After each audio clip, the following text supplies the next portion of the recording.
Well, seeing is not always believing. At least that is the case on National Geographic Channel's new series called Brain Games. Each week, the show will trick, sharpen, and boggle your mind using an intricate string of con games, optical illusions, brain teasers, and hard science. Take a look. You'll notice there are two blinking dots. Question: are the dots alternating, or are they blinking together at the exact same time? Do you have your answer? If you said they're alternating, you're like most people. And like most people, you're wrong. Surprise! They're actually blinking together. Jason Silva is the host. We're not going to do well at this. Jason Silva is the host of Brain Games. Apollo Robbins is a deception specialist, also known as the Gentleman Thief. Guys, good morning to both of you. How you doing? Good to see you. I was on a treadmill the other day. It's like a baseball game here. I was on a treadmill the other day. I started to see the promos for this, and I got sucked in. I really did, because you find yourself believing one thing when something else is true. Yeah, absolutely. I mean, the show is really, what you see is not always what you get. I mean, it's a pop science series that's making brain science accessible. The idea is to mainstreamify brain science. I mean, on the one hand, the brain is the most complicated object in the universe. On the other hand, it has these built-in limitations, has these built-in shortcomings. And these brain scientists create these interactive experiments so that people at home can kind of play along. So can you trick it by bypassing the obvious?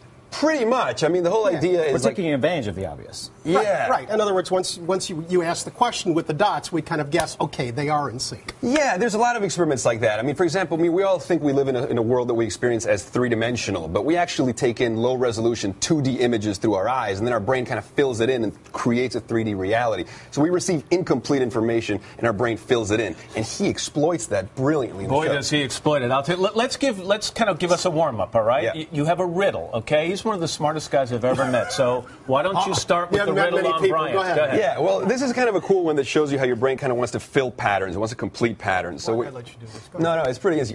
So the question is, Mary's mother had 4 daughters: April, May, June, and July. Wrong. Because what happens is your brain is so quick to complete the pattern, April, May, June, obviously you want to think July. But the question actually is, Mary's mother had 4 daughters: April, May, June, and That would Mary. be Mary. Now, it sounds simple, but it just exploits the fact that your brain is quick to create a conclusion without actually don't be a paying. smartass. Oh, don't be so fast. I mean, no, he thinks quickly, all right? Yeah. Now, Apollo, you've got some things. What do we call these? Tricks or these illusions? What are these? They're both. Well, they trick the mind because they take advantage of shortcuts. Like that one, your brain took a shortcut. Sometimes you can take advantage of that by jumping ahead, or sometimes you want to stop you from doing a shortcut. So in this case, the old shell game, which is a hustle, takes advantage of a biologically deceptive motion. So if you're watching here, place this as a bet. So imagine this is a $100 chip, and you're just watching the shell game. If you're watching that at home, you can see where the shells are, you can see where the P is, but when you do this very slowly, you can see, when I move it, almost where the P goes. Yet if you were to take a guess, it's not where you think it would be. I'll do this one more time. All right, one more time. One more time. And this time we'll have you place a bet. We'll be a team here. We'll see. Don't watch the shells. Watch the space between the shells. So watch right here, and you can almost see when it happens. So if you see it go across, now if you're watching it, I'm done. Where would you say it is? Wait. Put the chip in front of it. Is that what you're saying? So it's 50-50. You saw this, but you became overconfident, and that motion is what drew you in when actually it's over here. Because you told us to look at that space. Well, actually, I didn't tell you. You watched the P go in between, so you assumed that was where it was going to be, is underneath one of those because you saw it. Well, so you understand how the brain works and you exploit it? Yeah. All right. You've got another one for us. Sure. Okay. This is called Follow the Ace. Yes, you can use that with cards or things like that. Would you mind coming around this side for me so you can see a little bit better? See a little bit closer? You had your wallet in your back left pocket, as I recall? I don't own a wallet, but yes. Well, it was a rubber band with cash. I'll get you a wallet. I'm the guy to do that. I can afford it for you. I found a couple backstage. If you're watching something like the cards, now, card tricks, traditionally when magicians do them, they take advantage of following a card. So push one of those out. You can do it with an ace or anything. Okay. So in this case, instead of it being a card trick, think about just tracking that card. So you put a 4 here. You're watching where that is, and we did that on camera so you can see. You can see it's about here. Now, right now, your brain starts to make an assumption. Yet somehow that assumption is wrong, and the 4 is over here.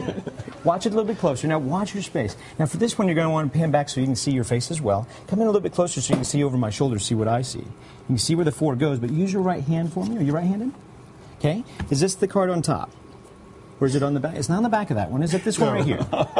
See, as Jason was mentioning, your resolution.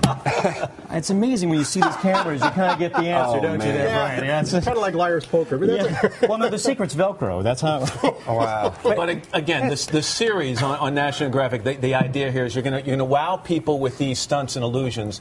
But if they pay attention, they're going to learn something about how their brain operates. Absolutely. Yes. I mean, we call it lean-in programming. So we design these experiments so that the star of the show is really your brain at home. You play along. You lean into the screen. it's truly an interactive show. Absolutely. You participate in the experiments. You have that visceral appreciation of the wow, and then you're like, how does that happen? So then it becomes explained, right? So one of the experts will come on board. I'll come on the screen. He'll come on the screen, and we kind of tell you this is because of your attentional blindness, or this is because your lateral prefrontal cortex goes crisscross. Like your lateral problem. prefrontal That's always cortex. been That's your why problem. I can't putt. Exactly. Lateral prefrontal cortex. It's about making the brain accessible. It sounds fascinating. I'm hooked. It I was is. hooked from the very first Oh, promo, good. so way to Excellent. go. Yeah. Nice to see you. Thank Guys, you so thank you very much. Apollo, good Watch to see you. all- Everything's Excellent. intact. Excellent.